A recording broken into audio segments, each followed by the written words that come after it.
Salam dəyərli tələbələr, hər vaxtınız xeyir. Uzun müddətdən sonra yenidən bir video ilə qarşınızdayam. İmtahana tam olaraq 20 gün qalmış. Əmrah Əhməd kanalında abunələrin sayı artıq 20 mini keçdi. 5 illik, belə deyək, fəaliyyətim ərzində bu kanalda 250-dən çox video dərs və ya testlərin izahı, həmçinin də sizlərə maraqlı ola biləcək videolar paylaşmışam. Həmçinin bu kanalda siz 70-dən çox canlı yayımın təkrar izləyə bilərsiniz. Bunlar imtahana yaxın və yaxud da imtahandan bir xeyli uzaqlıqda olan vaxt aralıqlarında canlıya çıxdıqlarımdır. Buradan da baxa bilərsiniz, videoları da izləyə bilərsiniz. Həm magistraturaya, həm dövlət qulluğuna, həm də abituriyentlər, yəni qəbul imtahanına hazırlaşan şagirdlər bu videolardan istifadə edə bilərlər. Yenə də növbəti günlərdə də videolarla qarşınızda olacağam. Odur ki, məni izlədiyiniz üçün hər birinizə təşəkkür edirəm və izləməkdə qalın. Hər zaman da faydalı videolar çəkməyə davam eləyəcəm sizlər üçün. Odur ki, başlayaq artıq 20 minə özəl bir sınaq izahına. Təbii ki, sınaq hardan olacaq? Əmrah Əhməd 90 sınaq kitabından, Magistro Tədris Mərkəzinin nəşrlərindən biri olan kitabdan. Bugün sizlərə sınaq 43-ü izah etmək istəyirəm. Bundan sonraki günlərdə də çalışacağam ki, sınaqların izahlarını sizlərə təqdim edim bir neçəsinin. Başlayaq o zaman, görək suallar bizə nə deyir? Birinci sualdan başlayaq. Aşağıdakılardan hansı qrafik redaktor deyil? Qrafik redaktorlar nə üçün istifadə olunurdu?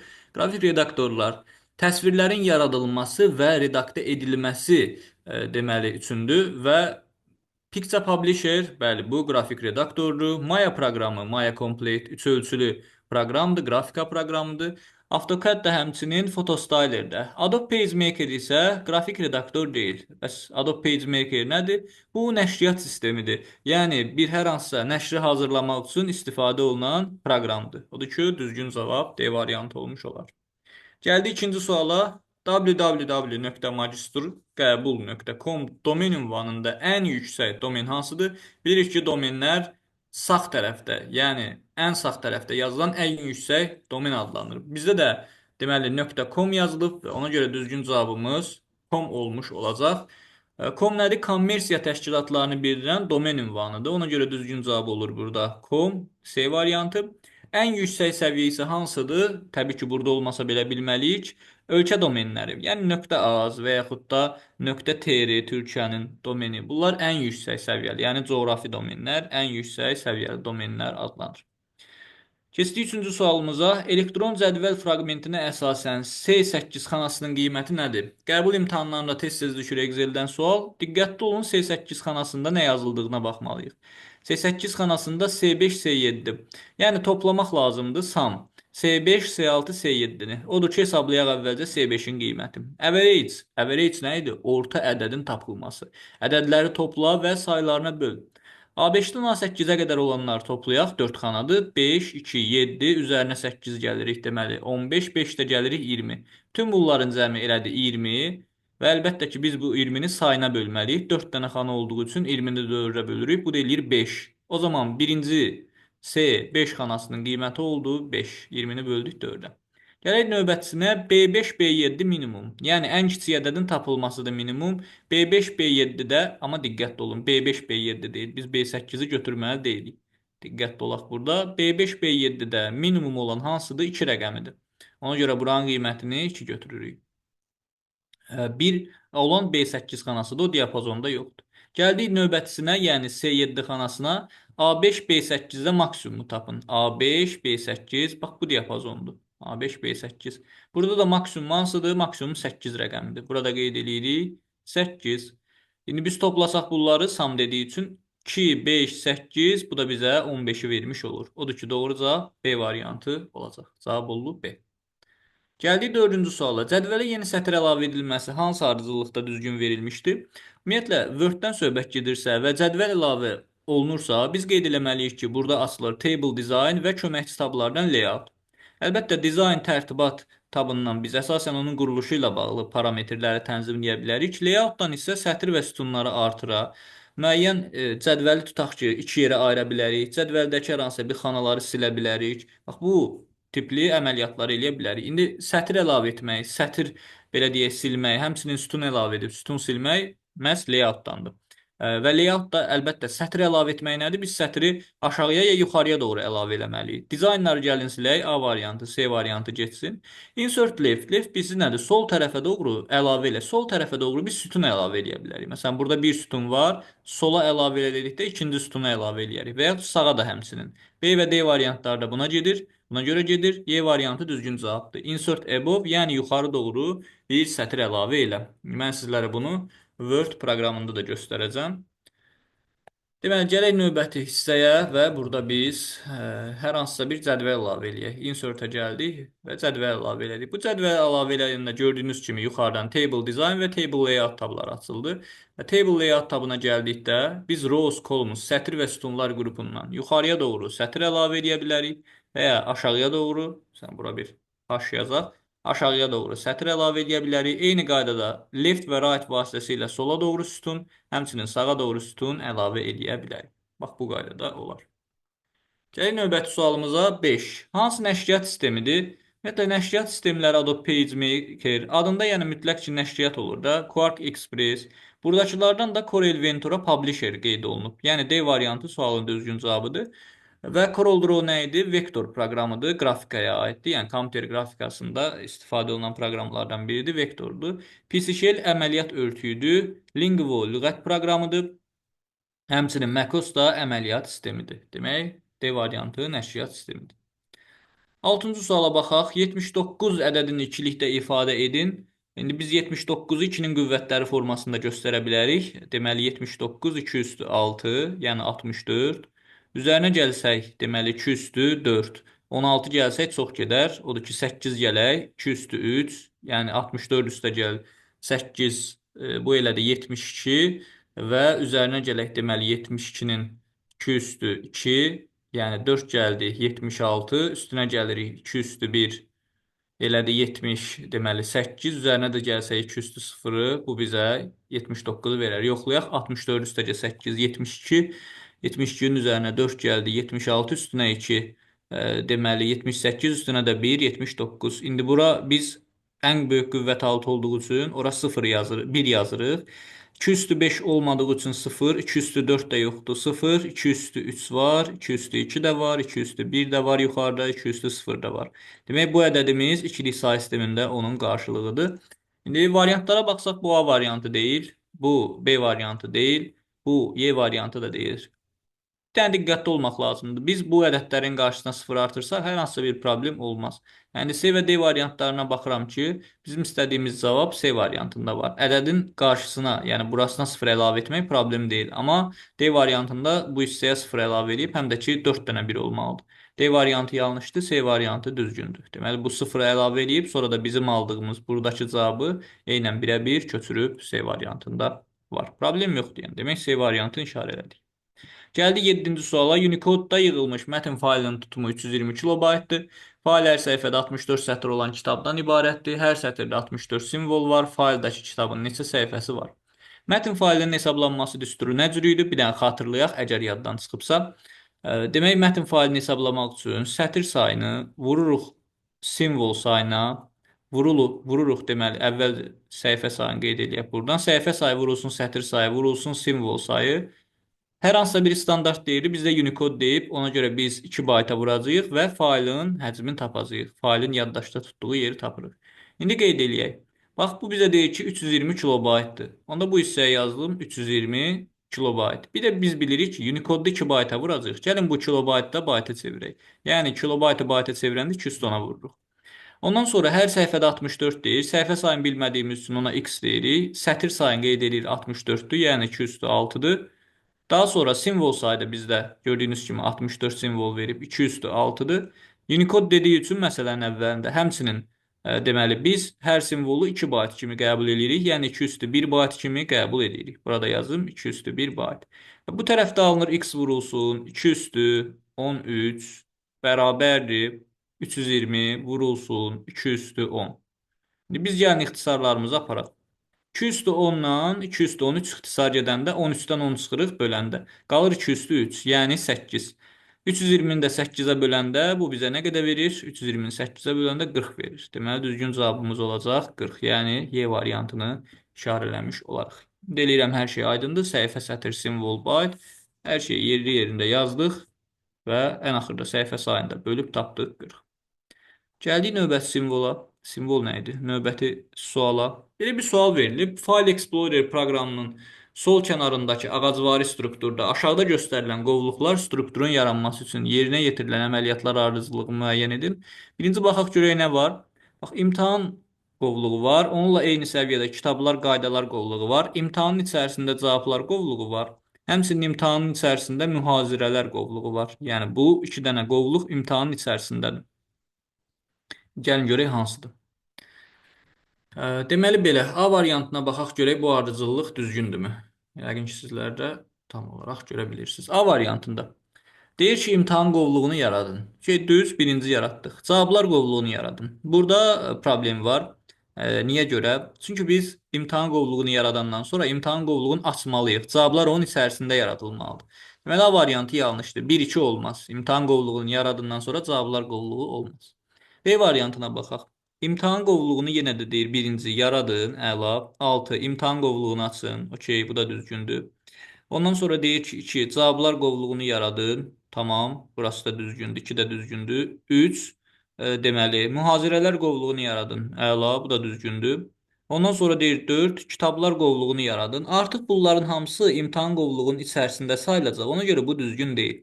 Bura qədər yaxşı gəlmişdi. 162, yəni bir imtahan qovluğunu yaratmışdıq, cavablar qovluğunu yaratmışdıq. Ondan sonra mühazirələr də yaratmışdıq. Artıq biz üçüncü, dördüncünü də icra etsək kitablar qovluğu. O da imtahanın içərisində olacaq. Halbuki olmamalıdır. Görürsünüz ki, o eyni səviyyəlidir. İkisi eyni düz xətt üzrə yerləşir. Deməli, onda B variantında atdıq getdi. C variantına baxaq. Yenə imtahan qovluğunu yaradın. Birinci bunu elədik. Ondan sonra deyir 4 nömrə kitablar qovluğunu yaradın. Olar. Bax, bu da düzgündür. Eyni yəni yaradırıq. Açmamışıq hələ heç birini. Və sonra da deyir ki 5 nömrə qaydalar qovluğunu yaradın. Əla. Üçünü də yaratdıq artıq. Ondan sonra deyir ki 6 nömrə imtahan qovluğunu açın. Bəli, biz bunu açdıq. Ondan sonra 2 nömrə cavablar qovluğunu yaradın. Əla və 3 nömrə mühazirələr qovluğunu yaradın. Bəli, bizim istədiyimiz cavab elə C variantıdır. Çünki birinci növbədə hər 3 dənəsini yaratdıq, eyni səviyyəli olanlar. Sonra imtahan qovluğunu açıb digərlərini yaratdıq. D və Y variantlarında da mütləq ki, səhvlər görəcəydik. Elə D variantında 1-2 yazılıb. Burası səhv idi. Çünki imtahan qovluğunu yaradandan sonra biz cavablar qovluğunu yarada bilməzdik. Açmalıydıq imtahan qovluğunu. Deməli 1-2 olmaz. Burada da deyir imtahan qovluğunu açın 6 ilə başlayıb. Mümkünsüzdür. Birinci imtahan qovluğunu yaratmalıyıq ki, sonra açaq. Deməli 6 ilə də ümumiyyətlə başlaya bilmərik. Cavab C variantı. 9. Uyğunluğu müəyyən edin. Digitizer, skaner, printer. Digitizer qrafik məlumatı kompüterə daxil edən qurğudur. Qrafik formada belə deyək. Giriş qurğusudur. Skaner də belə deyək, skaner qrafik formatda kompüterə daxil edən qurğudur. Printer isə xaric etmə qurğusudur. İndi gəlin oxuyaq. Məlumatın qrafik surətini kompüterə daxil edir. Bunu skaner götürmək olar. 2-yə uyğundur A. Ondan sonra deyir ki, zərfli və zərfsiz olmaqla 2 yerə bölünür. Bu printerdir. B. Sonra deyir, deməli, xüsusi qələmlə ekranda yazılan məlumat olduğu kimi daxil eləyir. Bəli, bu da düzgündür. Bu digitizerdir. C də uyğundur 1-ə. Əl ilə işləyən və stol üstü olmaqla 2 yerə bölünür. Bu skanerə aiddir. Barkod oxuyucular əl ilə işləyən və stol üstü flatbed və yaxud da overhead, sheetfed skanerlər var. Odur ki, uyğundur D. Və sonuncuya baxaq. Böyük formatda olan qrafiki materialların çapı üçün istifadə olunur. Bu isə artıq plotter üçün deməli tərif verilib. Bu bizə lazım deyil. Oxuyaq indi 1-ə C, 2-yə A, D, 3-ə B. Elə A variantı bizim sualın düzgün cavabıdır. 1-ə C, 2-yə A, D, 3-ə isə B. Belə. 10. Hansı mikroprosesorun əsas xarakteristikası deyil? Mikroprosesorun 5 xüsusiyyəti var. Onlardan biri takt tezliyidir. Qeyd edeyim, əmrlər toplusudur. Prosesorun mərtəbəliliyi və iş gərginliyidir. İşçi gərginliyi. 5-ci də daxili keş yaddaşın tutumudur. İndi biz burada iş etibarlılığı götürəcəyik. Çünki bu mikroprosesorun yox, kompüterin əsas xassəsidir. Yəni xarakteristikasıdır. Ona görə Y variantını işarə elədik. Sizlər isə şərh hissəsində kompüterin 7 əsas xassəsini yaza bilərsiniz. 11. İş masasında fon şəkli ekranda hansı rejimdə yerləşdirmək olar? Large, small, ondan sonra details, medium. Bunlar hamısı deməli, obyektlərin görünüşləri ilə bağlı olanlardır. Söhbət iş masasında fon şəklindən gedirsə, span ikili ekranla işləmək üçün biz fon şəklini bu formada yerləşdirə bilərik. Bəli, yəni düzgün cavab buna görə C variantı. İndi baxaq burdan, görək harda var o mən dediyim məsələ. Sağ düyməni vururuq və buradan gəlirik, deməli, personalize əmrinə. Personalize əmri ümumiyyətlə fərdiləşdirmə deməkdir. Background hissəsində picture, solid color, slideshow, bunlar yəni background ilə bağlıdır və uyğunlaşdırma əmrləri var. Fill, fit, stretch, tile, center, yəni şəkli biz doldura bilərik, ekran boyunca uyğunlaşdıra bilərik, darta bilərik, kiçik ölçüdə qoya bilərik, mərkəzləşdirə bilərik. Bir də ikili ekranla işləmək üçün biz istifadə edə bilərik şəkillərdən. Deməli, düzgün cavab orada span. Gələk 12-ci suala. Nə deyir? F8 düyməsini 4 dəfə klikledikdə aparılan əməliyyatı başqa hansı üsulla yerinə yetirmək olar? Gəlin görək indi biz ümumiyyətlə F8 düyməsini 4 dəfə vurduqda hansı prosesi icra eləyərik? F8 düyməsini bir dəfə vurduqda bildiyiniz kimi rejim aktivləşir. Yəni ki, Extend Selection, genişlənmə seçimi rejimi aktivləşir. Biz artıq seçmə rejiminə keçirik. 2 dəfə vurduqda söz, 3 dəfə vurduqda cümlə, 4 dəfə vurduqda abzas, 5 dəfə vurduqda bütün sənəd seçilmiş olur. 4 dəfə dediyi üçün deməli mən elə bir cavab variantı seçməliyəm ki, abzas seçilsin. Abzas. Söz üzərində mausu sol düyməsini 2 dəfə vurmaq elə sözün seçilməsi deməkdir. Ona görə bu işarə A variantı getdi. Ctrl A düyməsini vurmaq bütün sənədi seçir. Sol boşluq sahədə sol düyməni 2 dəfə vurmaq, bəli, abzasın seçilməsi üçündür. Düzgün cavab C-dir. Söz üzərində Ctrl sol düyməni bir dəfə kliklədikdə biz artıq cümlə seçmiş olarıq. Sol boşluq sahədə sol düyməni bir dəfə vurduqda sətr seçərik. Deməli, bu da sualın düzgün cavabı deyil. Sol boşluq sahədə sol düyməni 2 dəfə klikləmək və göstərək indi bunu Word-də. Sol boşluqdayıq. Ox işarəsi gördüyünüz kimi kursor kimi yox, bu formada dayanır. Biz artıq bir dəfə vursaq sətr seçilər, 2 dəfə vursaq abzas seçilmiş olar. 3 dəfə vursaq sol boşluqda bütün sənəd seçilmiş olar. 13. MS PowerPoint 2019 haqqında verilmiş mülahizələrdən hansılar yanlışdır və ya hansı yanlışdır? Belə deyək. Slaydın nömrəsinin neçənci nömrədən başlanması dizayn tabındandır. Bu düzgün məlumatdır. Dizayn tabından slaydın nömrəsinin ilkin nömrəsini təyin edirik. Amma slaydı, təqdimatı nömrələmək üçün slaydlara nömrə əlavə etmək üçün o insert tabındandır. Yəni bu nömrənin neçəncidən başlanmasıdır. Düzgündür yəni. Təqdimatı slayd show rejimində çap etmək olmaz, tamamilə düzgün fikirli olmaz. Çap zamanı bir A4 vərəq üzərində maksimum 16 səhifə çap etmək olar. Yanlışdır. A4 vərəqinin üzərində, yəni bir A4 vərəqin bir üzərisində 16 yox, 9 dənə çap eləmək olar. Qeyd eləmək istəyirəm ki, bu ilki qəbul suallarından biri idi, yəni ona bir yaxın bir sualdır. Və indi biz gələk print hissəsinə. Burada full page slides. Gördüyünüz kimi maksimum 9 dənə üfüqi və yaxud şaqili formada biz slide çap eləyə bilərik. Bir üzündə demək ki, yanlışdır. Burada deyir 16 dənədir. O yanlışdır. Slaytda cədvəl sətr sütun sayı maksimum 75 ola bilər. Tamamilə düzgündür. Slaytda fərqli sərlövhələr vermək mümkündür. Bəli, bu da mümkündür. Fərqli slaytlara fərqli sərlövhə verə bilərik. 14. Elektron cədvəldə verilmiş düsturların hesablanmasından sonra müəyyən diapazon əsasında qurulmuşdur. Diaqramın hansı diapazon əsasında qurulduğunu müəyyən edin. Deməli belə, biz baxırıq ki, burada nisbətlər 10%, 3 dəfə artıq 30 və 30-dan 2 dəfə artıq 60. Birinci deyir A1, A3-ü. Gəlin biz əvvəlcə A1, A3 hesablayaq. O, buranın qiyməti 1-dir. A1 vurulsun B1. A1-in qiyməti 1, B1-in də qiyməti 2-dir. 1-i 2-yə vururuq, bu da eləyir 2. İndi burada nisbət necədir? 1, 2-nin 6-yadır. Yəni, əgər biri biz 10% götürsək, onda 2 dəfə çox 20% olmalı idi. Buradakı 2. A variantı deyil, uyğun deyil. B variantına baxaq. B1, B3. B1-in qiyməti bizdə 2-dir. B3-ün qiyməti isə 3-dür. Bu bizə 6-nı verir.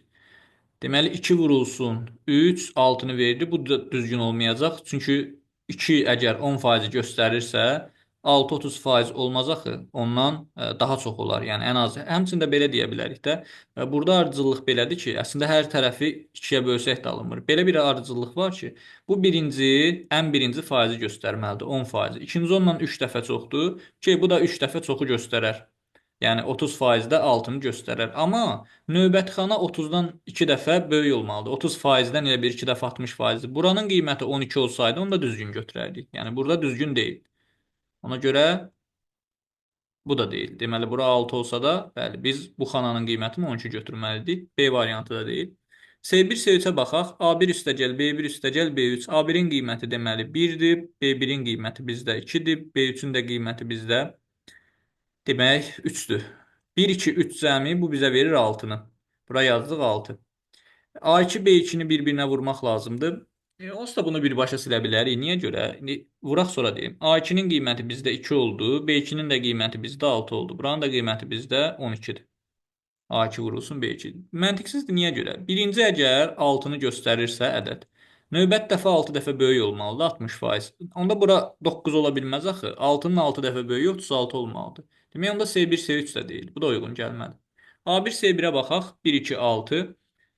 Bu da uyğun deyil. Çünki bayaqki onsuz da nisbətdir də. 1, 2, 6 burada da var idi. İndi də biz A1, C1-ə baxdıqda 1, 2, 6-nı görürük. Yəni əgər 1 buradırsa, ondan 3 dəfə yox, 2 dəfə çox olmuş olar. A1, B2 A1-dən 2 dəfə çoxdur. Əslində 3 dəfə çox olmalıdır diaqrama görə. Bir də çıxır ki, variant 7, yoxlayaq. Deməli A2-nin qiyməti 2, buranın qiyməti 2, növbətçinin qiyməti 6, növbətçinin qiyməti də deməli C2-nin də qiyməti 13-dür. Həqiqətən düzdür. 2-dən 3 dəfə çox olan 6 var. 2-dən 3 dəfə çox olan 6 var. 6-dan da 2 dəfə çox olan 12 var. Faiz nisbətləri eynidir. Ondan 3 dəfə çox 30-dur. 30-dan 2 dəfə çox 12-dir. Bu qədər. Demək, həqiqətən də nisbət alınır. 15. Doğru olmayan mülahizəni müəyyən edin. Transiver işçi stansiyanı yoğun koaksial kabelə qoşan qurğudur. Transiver, bəli, işçi stansiyanı yoğun koaksial kabelə qoşur. Şlüz iki müxtəlif kommüter şəbəkəsini və ya iki kommüter arasında əlaqə yaradan qurğudur. Bura doğrudur. Körpü müxtəlif topologiyalı və müxtəlif protokollu. Xeyr, müxtəlif topologiyalı, amma eyni protokollu şəbəkəni birləşdirir körpü, bridge. C variantı demək ki, yanlışdır. Konnektor şəbəkə adapteri nazik kabel ilə birləşdirir. Doğrudur. Repeater şəbəkə segmentini və ya kabeli birləşdirmək üçün qurğudur. Bu da düzgündür. Körpü və bu nə idi? C variantında yazılan hansı şəbəkə qurğusunun adıdır? Siz mənə bunu şərh hissəsində yazarsınız. Amil 16-cı sualdan 10 səhifəlik sənəd şəkildəki kimi çapa verilmişdir. Çap üçün neçə vərəq lazımdır? Əvvəlcə biz baxırıq ki, yuxarıda 10 səhifədir, bunu işarələdik. Sonra deyir ki, bu hissədə deməli print current page. Current page nə deməkdir? Əlbəttə ki, current page yalnız deməli cari səhifənin çapı deməkdir. O zaman 10 səhifədirsə, yalnız cari kursorda yəni bir səhifədə də yana bilər. Cari səhifə bir səhifə deməkdir. O zaman biz buradakı 1-i götürürük, nə edirik? Kopya sayına vururuq. Yəni 1-i 3-ə vururuq. Sualın düzgün cavabı 3 olmuş olacaq. Current page, yenə deyirəm, bir səhifə deməkdir. Bəzən even düşünürlər, cüt səhifələr. Əlbəttə, bu deməkdir ki, yəni hazırdakı cari cüt səhifəni çap elə.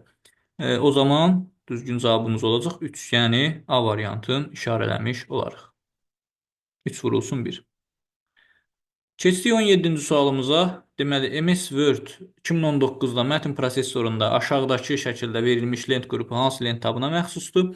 Insert tabındadır bu. Əməliyyatlar hansılardır? Əmrlər, cover page, örtük səhifəsi əlavə etmək, boş səhifə əlavə etmək və səhifənin kəsilməsini həyata keçirmək insert qrupunda, insert tabında, pages qrupundadır.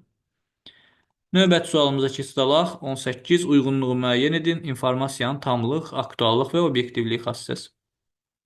İnformasiyanın bir şəxsin fikrindən asılı olmaması onun obyektivlik xassəsidir. Yəni, ümumiyyətlə, heç kəsin fikrindən asılı olmaması 3-ə uyğundur A. İnformasiyanın obyektiv gerçəkliyə uyğun olması, bu da obyektivlik xassəsi kimi qeyd eləmək olar. Amma həmçinin də biz bunu adekvatlıq xassəsi kimi də deyə bilərik. Ona görə hələ ki qalsın bu. İnformasiyanın cari zamana uyğun olması, deməli, informasiyanın cari zaman uyğunluğu 2-yə götürmək lazımdır. Onda C-ni aktuallıq xassəsi, obyektin vəziyyəti haqqında düzgün qərar qəbul etməsi üçün kifayət etməsi bu tamlıq xassəsidir, uyğundur D və obyekt haqqında hadisə toplanmış informasiyanın miqdarı ilə müəyyən olunur. Bu da həmçinin deməli götürə bilərik tamlıq xassəsinə. O zaman qeyd eləyək biz. Deməli 1-ə D, 2-yə C, 3-ə A, B uyğun gələr obyektiv gerçəkliyə malik olmaz. Deməli bu hansı variantda var? 1-ə D, A yox, D, Y-dir bu. Yəni, Y-ni dedik ki, miqdarı tamlıq xassəsidir. 1-ə DY, Y variantında da elə 2-yə S, 3-ə AB uyğun gəlmiş olar. Bəli, informasiyanın xassələrinin uyğunluğunu müəyyən edə bildik. 19. Görünüş rejimi deyil hansı? Slideshow varsa onu götürək, yoxdursa baxaq. Normal görünüş rejimi var, slide sorter var, notes page var, reading view var. Custom view deyilən görünüş rejimi yoxdur. Bu Excel-dədir, PowerPoint-də belə bir görünüş rejimi yoxdur. Gəldik növbəti sualımıza. Hansı şərtdə verilənlər bazasının relyasiya modelində təsvir olunmuş cədvələ qoyulmuş tələblər verilməmişdir? Deməli, burada deyir, atribut dedikdə cədvəldə olan sütun başlığıdır. Bu düzgün fikirdir. Atribut sütun başlığıdır. Cədvəldə təkrarlanan adla sütunlar ola bilməz. Bəli, təkrarlanan adla sütunlar ola bilməz. Cədvəldə təkrarlanan sətr ola bilər. Xeyr, cədvəldə, yəni relyasiya modelində yaradılmış cədvəldə təkrarlanan sətr ola bilməz. Niyə?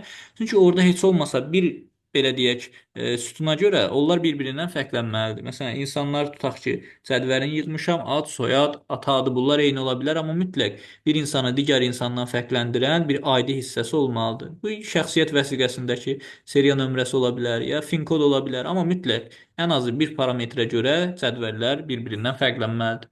Əsas açar hər bir karteji bir mənalı təyin edən atributdur, düzgün fikirdir. Cədvəldə sətirlərin ardıcıllığı istənilən qaydada ola bilər. Bəli, bu da tamamilə düzgün fikirdir. Demək, C variantı uyğun deyil. 21. A2, Y4 diapazonunda neçə sətr vardır? Sətirlər bilirik ki, natural ədədlərlə nömrələnir. Yəni 2-dən 4-ə qədər sətr sayı 2-dir, 3 və 4. Yəni 3 dənədir. Və yaxud da böyük ədəddən 4-dən çıxıb 2-ni üzərinə 1 gəlirik. Nisbətən böyük ədədlər verilərsə belə hesablayın. Böyükdən kiçik çıxın üzərinə 1 gəlin. Bu da eləyir 3. Demək 3 dənə sətr var. Sütun desəydi A-dan Y-yə qədər A, B, C, D, Y 5 dənə sütun götürərdik. Burada cavab 3-dür, sətr sayı deyir. Gəldik növbəti suala.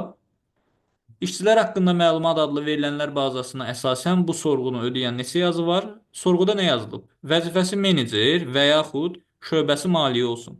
Vəzifəsi menecer olanlar baxın. Seçdim burada Rüstəmdir. Ondan sonra menecer olan Əminə yazılıb 5-dir.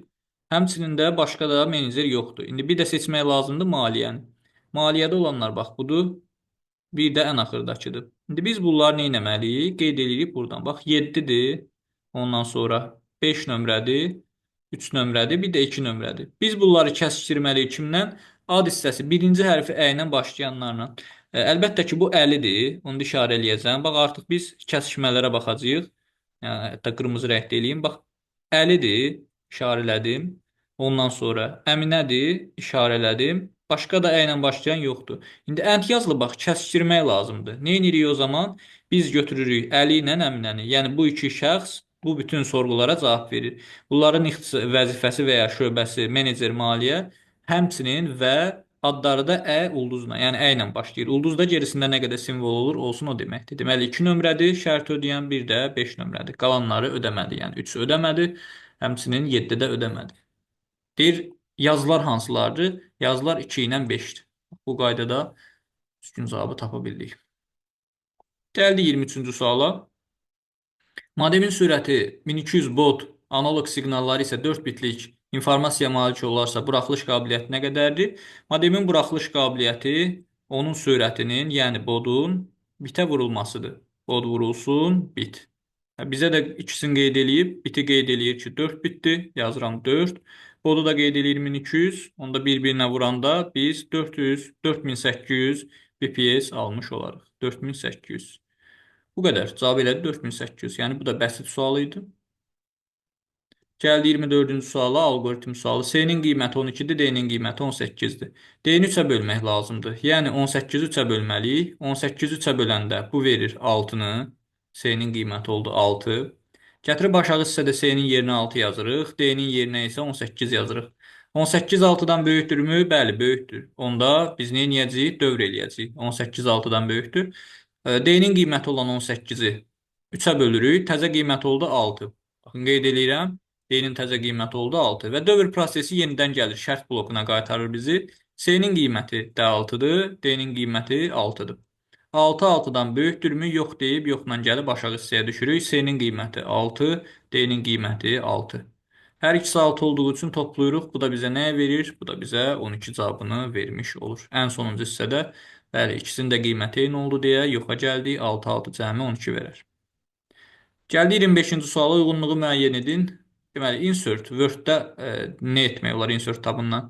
Yeni səhifə əlavə eləyə bilərik blank page-lə. Sənədə mətn qutusu əlavə eləyə bilərik C ilə. Başqa da heç nə. Layout-da nə edə bilərik? Mətni iki sütuna bölə bilərik. Yəni A ilə başqa müqayisə etmək yox, çap etmək.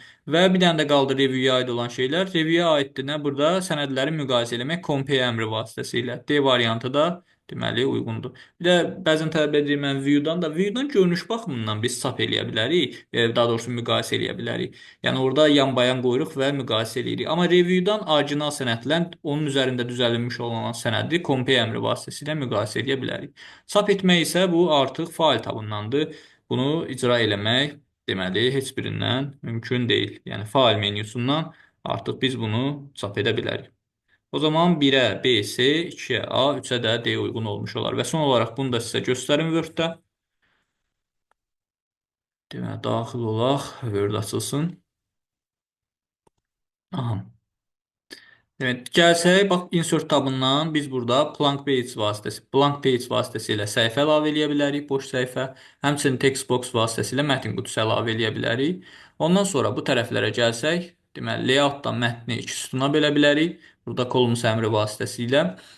Review tabından isə compare əmri vasitəsilə iki sənədi müqayisə eləyə bilərik. Orijinal və üzərində düzəldiş olunmuş sənədi müqayisə eləyə bilərik. SAP isə fail tabındandır, bunu bilirsiniz. View tabından isə biz görünüş baxımından müqayisə eləyə bilərik. İki açıq sənəd olarsa, biz onları yan-bayan qoyub formada sənəd müqayisə eləyə bilərik. Təbii ki, bunun da əmri var. Deməli, Windows hissəsindən view side by side eləsə, yenə də bu görüntünü almış olardıq. Bu da oldu. Deməli, sizlərə özəl sınağın izahı ümid edirəm. Hər sual aydın oldu. Sizlər də bu kitabdan istifadə edə bilərsiniz. İmtahana qədər sizin ən yaxşı köməkçiniz olacaq. Növbəti videolarda görüşənədək sağ olun, özünüzə yaxşı baxın.